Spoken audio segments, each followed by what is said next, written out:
नमस्कार दोस्तों, स्वागत है आप सभी का द काउंसिल आईएएस के इस ऑनलाइन प्लेटफॉर्म पर। डेली करंट अफेयर की क्लासें आपके लिए उपलब्ध कराई जा रही है। MIQ यानी मोस्ट इम्पॉर्टेंट क्वेश्चन MCQ के रूप में उपलब्ध कराया जा रहा है, जो यूपीएससी और यूपी पीसीएस सहित जो है कि अदर स्टेट पीसीएस के साथ साथ अन्य प्रतियोगी परीक्षाओं के लिए भी इम्पोर्टेंट है। तो वो बच्चे भी जुड़ो जो अन्य प्रतियोगी परीक्षाओं की तैयारी कर रहे हैं और वो भी इसमें जुड़ जाएं। और प्लीज़ इस वीडियो को अन्य लोगों को भी शेयर कर दें ताकि आपके मित्र भी जुड़ सकें और अपना फ़ायदा इसको ले सकें।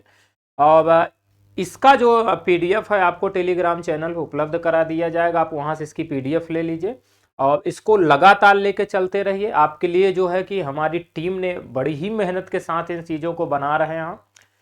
अभी हाल ही में जो RO का पेपर हुआ है उसमें हमने 2-3 वीडियो आपके लिए लेके आए थे, जिसमें से 2 से 3 क्वेश्चन मिल गया था इस वाले करंट अफेयर से।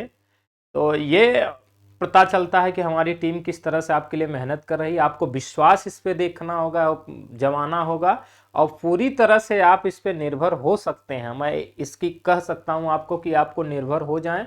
अब आप जो है कि एक ही जगह से करंट अफेयर को लेकर चलते रहें, यकीन मानिए आपको सफलता जरूर मिलेगी। तो शुरू करते हैं आज का जो हमारा क्वेश्चन है, जो आज की क्लास की। और उससे पहले आपके लिए एक सूचना है, पीछे आपको स्क्रीन पे दिख रहा होगा।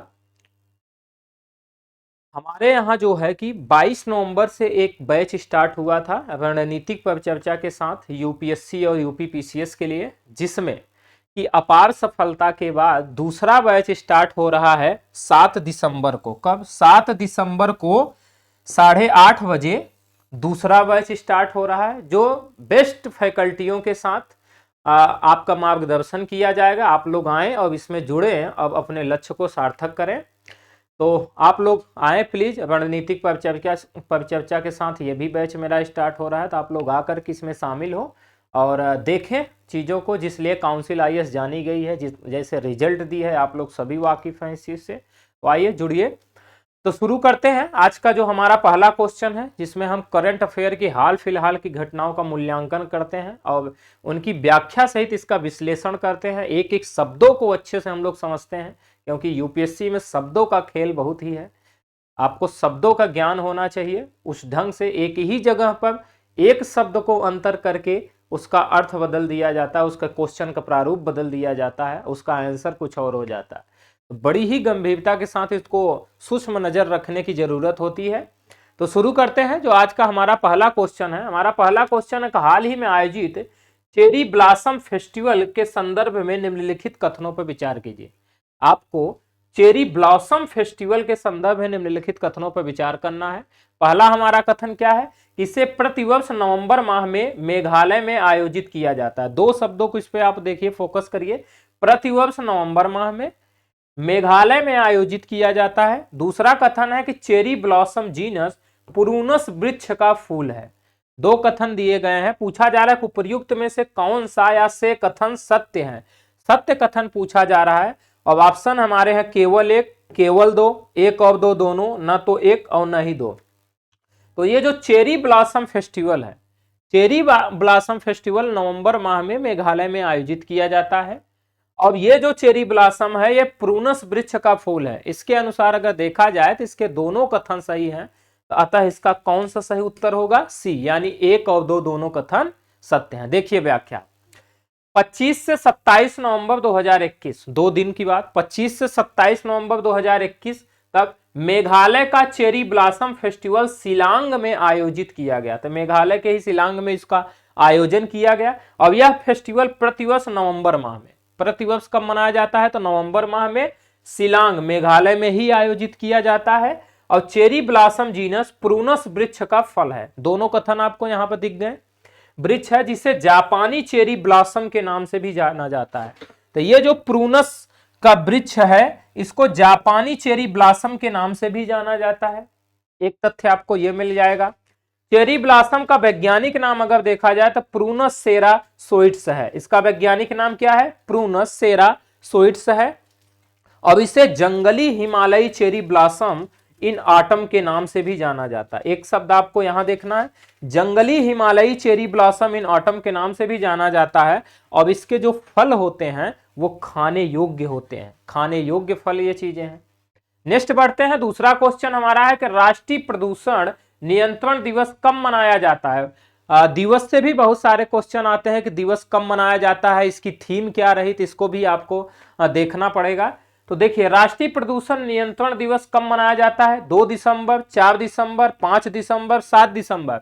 तो राष्ट्रीय प्रदूषण नियंत्रण दिवस जो है 2 दिसंबर को मनाया जाता है। तो इसका सही उत्तर क्या है, ए होगा। देखिए व्याख्या, भारत में प्रत्येक वर्ष 2 दिसंबर को राष्ट्रीय प्रदूषण नियंत्रण दिवस के रूप में मनाया। फिर देखिए, इस दिवस का उद्देश्य है औद्योगिक आपदाओं के प्रबंधन, क्या है, औद्योगिक आपदाओं के प्रबंधन और नियंत्रण को लेकर जागरूकता फैलाना। फिर औद्योगिक अथवा मानवीय गतिविधियों के कारण उत्पन्न होने वाले प्रदूषण को रोकने की दिशा में प्रयासों को बढ़ावा देना है, इसका यह उद्देश्य रहा है। अब यह दिवस उन लोगों की याद में मनाया जाता है जिन्होंने 2 से 3 दिसंबर 1984 की रात को भोपाल गैस त्रासदी में अपनी जान गंवा दी थी। तो भोपाल गैस त्रासदी आपको याद होगा, जो 1984 में हुआ था। इस में जो है कि मिथाइल आइसोसाइनाइड का रिसाव हुआ था गैस का, जिसमें से बहुत सारे लोगों की जान गई थी। तो उनकी याद में यह दिवस मनाया जाता है, राष्ट्रीय प्रदूषण नियंत्रण दिवस। अब इसमें उद्देश्य होता है कि जो औद्योगिक आपदाएं हैं उनका प्रबंधन किया जाए, निगरानी किया जाए, ताकि लोगों की जान को बचाया जा सके, अच्छे ढंग से उसका मैनेजमेंट किया जाए। देखिए, नेक्स्ट क्वेश्चन हमारा है कि हाल ही में सरकार ने किस राज्य या केंद्र शासित प्रदेश में नमदा शिल्प को पुनर्जीवित करने के लिए एक पायलट परियोजना शुरू की है। क्या क्वेश्चन है कि सरकार ने किस राज्य या केंद्र शासित प्रदेश में नमदा शिल्प को पुनर्जीवित करने के लिए एक पायलट परियोजना शुरू की है। हमारे ऑप्शन है महाराष्ट्र, जम्मू कश्मीर, पंजाब और उत्तर प्रदेश। तो यह जो है नमदा शिल्प जम्मू कश्मीर में शुरू किया गया है। तो इसका सही उत्तर क्या है, जम्मू कश्मीर, जो केंद्र शासित प्रदेश है हमारे यहाँ का। देखते हैं व्याख्या इसकी।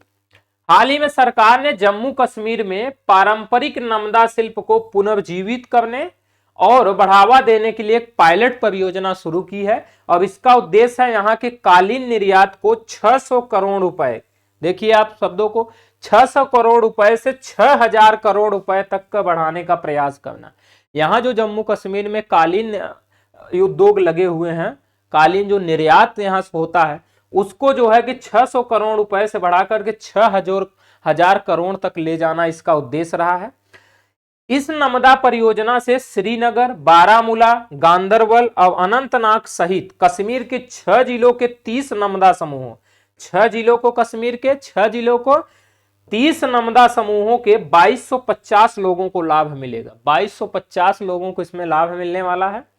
फिर देखिए, अगर नमदा की बात की जाए तो नमदा सामान्य बुनाई प्रक्रिया के बजाय फेस्टिंग तकनीक के माध्यम से भेड़ के ऊन से बना एक गलीचा है, कालीन है। किससे बनता है, भेड़ के ऊन से बनाया जाता है। ये रहा हमारा। नेक्स्ट क्वेश्चन देखते हैं। 4th नंबर हमारा क्वेश्चन है, जो मोस्ट इंपॉर्टेंट क्वेश्चन की सीरीज चल रही है उसमें 4th नंबर पर हम पहुंच चुके हैं। प्लीज अभी इसको शेयर भी कर दें वीडियो को, जो लोग अभी नहीं जुड़े हैं वो भी लोग जुड़ जाएं और देखें कि कितनी important class the council IAS की परिवार की तरफ से चलाई जा रही है, उसको देखते रहिए। देखिए, सेंट फ्रांसिस जेवियर की पुण्यतिथि पर प्रतिवर्ष सेंट फ्रांसिस जेवियर फीस्ट का आयोजन किस राज्य में किया जाता है। पूछा जा रहा है किस राज्य में किया जाता है। इसके सेंट फ्रांसिस जेवियर की पुण्यतिथि पर प्रतिवर्ष सेंट फ्रांसिस जेवियर फीस्ट का आयोजन किस राज्य में किया जाता है। हमारे ऑप्शन है केरल, गुजरात, आंध्र प्रदेश, गोवा। तो ये जो सेंट फ्रांसिस जेवियर फीस्ट का आयोजन है यह गोवा राज्य में आयोजित किया जाता है।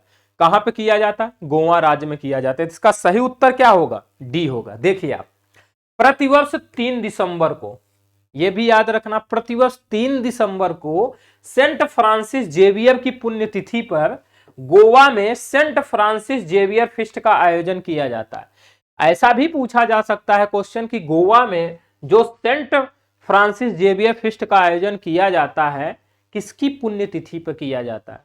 तो वो सेंट फ्रांसिस जेवियर की पुण्यतिथि पे किया जाता है। अब कब? 3 दिसंबर को किया जाता है। देखिए आप, यह आयोजन गोवा स्थित basilica of Bom Jesus, basilica of Bom Jesus जो गोवा में स्थित है, में किया जाता है, जो यूनेस्को का विश्व धरोहर स्थल भी है। यह यूनेस्को का विश्व धरोहर स्थल भी है। और सेंट फ्रांसिस जेवियर आधुनिक समय के सबसे महान रोमन कैथोलिक मिशनरी थे, जिन्होंने भारत में ईसाई धर्म की स्थापना में महत्वपूर्ण भूमिका निभाई थी। भारत में जो ईसाई धर्म की स्थापना हुई उसमें महत्वपूर्ण रूप से इनका रोल था, जिस कारण इनकी पुण्यतिथि पर यह फेस्टिवल आयोजित किया जाता है। देखिए, अगर हम सेंट फ्रांसिस जेवियर की बात करें तो इनका जन्म हुआ था 7 दिसंबर 1506 में। 7 दिसंबर 1506 को कहां हुआ था? स्पेन में हुआ था। और ये 1542 में गोवा आए थे। कब आए थे? 1542 में गोवा आए थे। 1542 में गोवा आए थे। उसके बाद आप देखेंगे इनकी मृत्यु जो हुई थी 3 दिसंबर 1552 में हुई थी। 3 दिसंबर 1552 में इनकी मृत्यु हुई थी। ये पुण्यतिथि इनकी 3 दिसंबर को, जहां पर ये जिस कारण इनकी पुण्यतिथि पर ही सेंट फ्रांसिस जेवियर फेस्ट का आयोजन किया जाता है गोवा में। बढ़ते हैं नेक्स्ट क्वेश्चन की तरफ। हमारा नेक्स्ट क्वेश्चन 5 नंबर कि हाल ही में शोधकर्ताओं ने कई वर्ष पूर्व ग्रीनलैंड पर निवास करने वाली पहली डायनासोर प्रजाति की खोज की है। इस प्रजाति का क्या नाम है, पूछा जा रहा है। अभी जो है कि ग्रीनलैंड पर निवास करने वाली पहली डायनासोर प्रजाति की खोज की गई है। यह इसका नाम क्या है, यह हमारे क्वेश्चन में पूछा जा रहा है। देखिए, ऑप्शन में दिया गया है इस्सीसानेक, मैक्रोकोलम, उनायसारस या इनमें से कोई नहीं। तो ये जो खोजी गई डायनासोर की पहली प्रजाति, इसका नाम जो रखा गया है इस्सीसानेक रखा गया है। क्या रखा गया है? इस्सीसानेक। तो इसका सही उत्तर क्या होगा? ए होगा। देखिए आप व्याख्या किसको, शोधकर्ताओं ने 214 मिलियन यानी पूर्व टाइस्विक युग में वर्ष पूर्व ग्रीनलैंड पर निवास करने वाली पहली डायनासोर प्रजाति की खोज की है। 214 मिलियन वर्ष पूर्व की है। शोधकर्ताओं ने निर्धारित किया है कि यह एक नई प्रजाति है और इसे इस्सीसानेक, क्या इस्सीसानेक नाम दिया गया है। एक नई प्रजाति है, शोधकर्ता ऐसे बोल रहे हैं। यह एक मध्यम आकार का लंबी गर्दन वाला डायनासोर सारोपोड्स का, किसका? सारोपोड्स का। अगर आप इसमें देखेंगे सारोपोड्स का पूर्ववर्ती था, जो अब तक का सबसे बड़ा भूमि पर पाया जाने वाला जानवर है।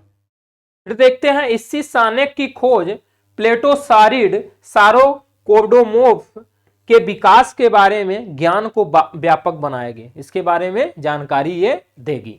बढ़ते हैं नेक्स्ट क्वेश्चन की तरफ। हमारा जो 6 नंबर क्वेश्चन है कि किस भारतीय मूल के अर्थशास्त्री को आईएमएफ के पहले उप प्रबंध निदेशक के रूप में नियुक्त किया जाएगा। पूछा जा रहा है किस भारतीय मूल के अर्थशास्त्री को आईएमएफ के पहले उप प्रबंध निदेशक के रूप में नियुक्त किया जाएगा। हमारे ऑप्शन है doctor Manmohan Singh, Gita Gopinath, doctor Raghuram Rajan, doctor आप। तो गीता गोपीनाथ को, किसको? गीता गोपीनाथ को जो है आईएमएफ के पहले उप प्रबंध निदेशक के रूप में नियुक्त किया जाएगा। तो इसका सही उत्तर होगा बी, यानी गीता गोपीनाथ। देखिए आप व्याख्या, कुछ और जानकारी इसमें लेते हैं कि भारतीय मूल की गीता गोपीनाथ अंतरराष्ट्रीय मुद्रा कोष यानी आईएमएफ की पहली उप प्रबंध निदेशक के रूप में पदभार ग्रहण करेंगी। और गीता आईएमएफ की पहली महिला मुख्य अर्थशास्त्री है। पहली महिला मुख्य अर्थशास्त्री है आईएमएफ की। मोस्ट इंपॉर्टेंट फैक्ट आपको दिख रहा है। इस नई जो नियुक्ति हुई, नई नियुक्ति में गीता गोपीनाथ निगरानी और संबंधित नीतियों का नेतृत्व करेंगी तथा अनुसंधान एवं प्रमुख प्रकाशनों की देखरेख करने वाली हैं। इसमें आईएमएफ की अगर बात करें तो 1945 में इसका स्थापना हुआ था और वर्तमान में ये जो है विश्व के 190 देशों द्वारा शासित है। कितने देश? 190 देशों द्वारा। अब आईएमएफ की जो स्थापना हुई थी 1945 में हुई थी। बढ़ते हैं नेक्स्ट क्वेश्चन की तरफ। 7 नंबर हमारा क्वेश्चन है कि हाल ही में आयोजित एक्वेरियम अभ्यास के संदर्भ में निम्नलिखित कथनों पर विचार कीजिए। एक्वेरियम अभ्यास के संदर्भ में आपको विचार करना है। पहला कथन है कि यह भारत और मालदीव के सेनाओं के बीच आयोजित किया जाता है। दूसरा है कि इसकी शुरुआत 2008 में हुई थी। 2008 में हुई थी। कथन पूछा जा रहा है कि उपर्युक्त में से कौन सा या से कथन असत्य है। पूछा क्या जा रहा है? असत्य कथन आपसे पूछा जा रहा है कि इसमें से असत्य कौन सा है। तो आपको असत्य पहचानना है। तो देखिए ऑप्शन क्या दिया है, केवल एक, केवल एक, केवल दो, एक और दो दोनों, न तो एक और न ही दो। ये भारत और मालदीव की सेनाओं के बीच आयोजित किया जाता है एक्विलिब्रियम अभ्यास, और इसकी शुरुआत 2008 में ही हुई थी। तो इसके अनुसार ये दोनों कथन सत्य हैं, लेकिन पूछा क्या जा रहा है, बड़े ही ध्यान से यही जरूरत होती है देखने की। यहां पूछा जा रहा है कि असत्य कथन कौन सा है। तो असत्य कथन को अगर देखा जाए तो इसमें से डी हमारा ऑप्शन सही होगा, यानी न तो एक और न ही दो। देखिए आप व्याख्या देखिए, और भी चीजें आपको पता चलेगी इसमें। एक्विलिब्रियम अभ्यास भारत और मालदीव के बीच आयोजित किया जाने वाला एक संयुक्त सैन्य अभ्यास है। अब इस बार यानी 2021 का एक्विलिब्रियम अभ्यास मालदीव में आयोजित किया गया। जैसे वनडे के एग्जाम में अगर पूछा जाएगा अन्य प्रतियोगी परीक्षाओं में तो ऐसे पूछा जा सकता है कि वो जो है कि इस बार एक्विलिब्रियम अभ्यास का आयोजन कहां पे किया गया, तो मालदीव में किया गया इसका आयोजन इस बार 2021 का। ऐसे पूछे जा सकते हैं, एक वन लाइनर में भी आप देख सकते हैं। यह अभ्यास 2008 से भारत और मालदीव के बीच आयोजित किया जा रहा है, 2008 से हो रहा है। अब इस अभ्यास से सेनाओं को एक दूसरे को अभ्यास और प्रक्रियाओं को समझने में मदद मिलती है। और 2019 में अगर बात करें तो यह अभ्यास पुणे महाराष्ट्र में हुआ था, तथा 2018 में मालदीव में आयोजित किया गया था। यह आपको याद रखना, दो अन्य फैक्ट को भी देखते रहना। बढ़ते हैं 8वें नंबर क्वेश्चन में। हाल ही में किस देश ने डेविस कप 2021 जीता है? डेविस कप 2021 किस देश ने जीता है, ऐसा क्वेश्चन है हमारा। ब्रिटेन, रूस, अमेरिका, ऑस्ट्रेलिया। तो डेविस कप 2021 हाल ही में रूस ने जीता है। किसने जीता है? रूस ने जीता है। देखिए आप, डेविस कप 2021 रूसी टेनिस महासंघ ने जीता है। किसने? रूसी टेनिस महासंघ ने जीता है। और डेविस कप का जो फाइनल है रूस के डेनियल मेदवेदेव और ओद्रे रूबलेव के बीच खेला गया, जिसमें रूबलेव को मोस्ट वैल्यूएबल प्लेयर चुना गया। किसको? रूबलेव को मोस्ट वैल्यूएबल प्लेयर चुना गया है। देखिए रूबलेव को मोस्ट वैल्यूएबल प्लेयर चुना गया। मैं बार बार इस पे फोकस कर रहा हूं, इसका मतलब है कि वन लाइनर में इस क्वेश्चन को रखा जा सकता है। ठीक, फिर आप देखिए आगे मैं देखता हूं किसमें क्या है कि डेविस कप को टेनिस का विश्व कप भी कहा जाता है। डेविस कप को टेनिस का विश्व कप भी कहा जाता है। और यह अंतरराष्ट्रीय टेनिस महासंघ द्वारा आयोजित किया जाता है, एक बात ये याद रखना। अब इसे पहली बार 1900 में अमेरिका और ब्रिटेन के बीच आयोजित किया गया था। पहली बार इसका आयोजन कब किया गया था डेविस कप का? तो 1900 में किया गया था, अमेरिका और ब्रिटेन के बीच आयोजित किया गया था।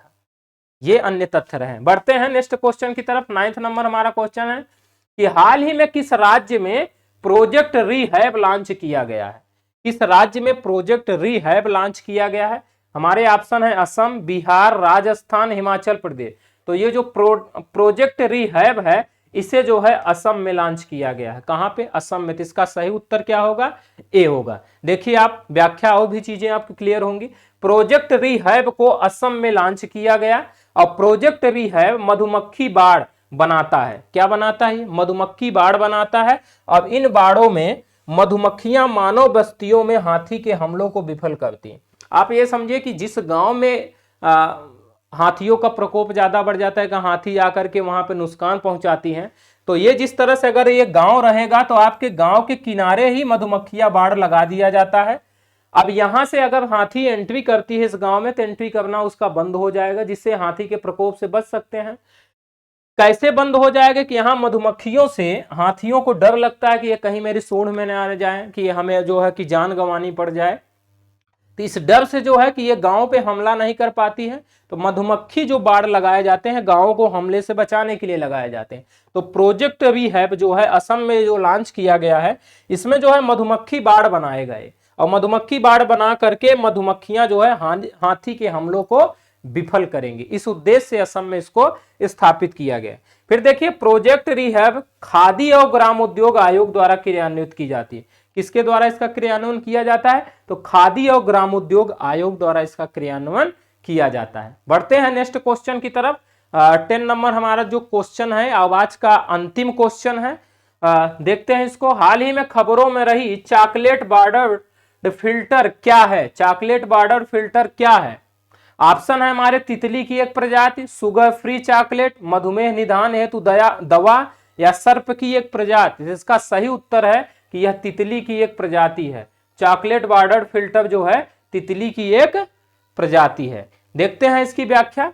चॉकलेट बॉर्डर्ड फिल्टर तितली की एक प्रजाति है और यह उत्तरी सिक्किम के दोजोंगू में खोजी गई है और इसका वैज्ञानिक नाम जोग्राफेटस जोंगुएंसिस रखा गया है। तो ये रहे आज के हमारे क्वेश्चन। आप इसको लगातार बने रहिए, अपने मित्रों को भी शेयर करें। इसी तरह मोस्ट इंपॉर्टेंट क्वेश्चन के साथ पर डे मैं आपके पास उपस्थित होता हूं डेली करंट अफेयर के नाम से।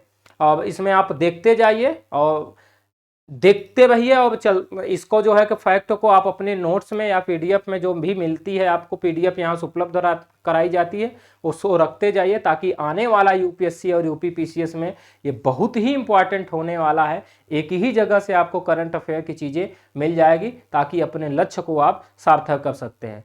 तो थैंक यू।